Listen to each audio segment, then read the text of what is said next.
All right. Hey, too, I'm Lucky, and in today's video, we're going to be talking about the pulse rifle that comes from the King's Fall raid. It's called the Smite of Moraine. Now, disclaimer, a lot of the weapons that come from King's Fall have been absolutely nuts. The hand cannon can get some insane rolls that make it better than any of its counterparts, all right? The double damage perks are just amazing on that hand cannon, and the same thing applied to the scout rifle. I thought to myself, okay, well, Bungie likes to push the boundaries here and there a little bit. There's no way that all the King's Fall weapons are absolutely busted and are seriously the best of their archetype. But lo and behold, here we are. We have the Smite of Moraine, and this thing, not this roll right here, but you're about to see in a second, is absolutely insane, the roll that this can get. This is unbelievable that these two perks can come on a weapon.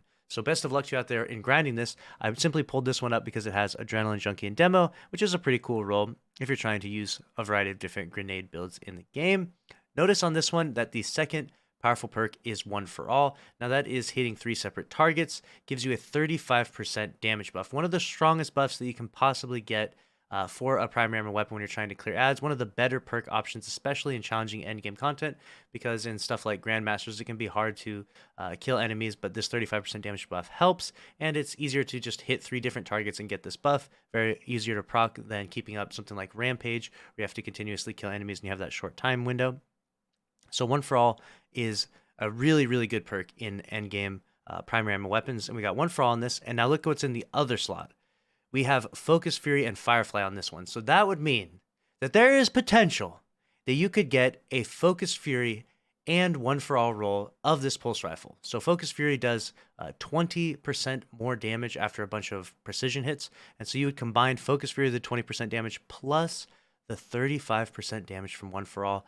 That is going to be an ad clear machine. That sounds amazing. I cannot wait to get this roll to either drop for me or to craft the Smite of Moraine pulse rifle. If any of you out there actually got this roll, you should definitely tag me with a screenshot. I would love to take this thing for a spin. This thing is game breaking. This thing brings up the issue of power creep in a lot of ways. Even though we don't see a ton of like 390 pulse rifles absolutely tearing it up in PvE right now, with perks like this thing is about to destroy in PvE. I'm super excited to get my hands on it and to test this bad boy out whenever I can. But I just wanted to let y'all know as a PSA, if you're grinding out there, grinding the spoils from the sisters like I mentioned, or the daughters of works rather, you should definitely grind and try to get the Smite of Moraine in the meantime while we're waiting to get the deep side resonant versions of it. So PSA, get to this thing and let me know your thoughts about this down in the comment section below. Make sure to subscribe if you enjoyed. Smash the like button. I'll see you in the next one. Later.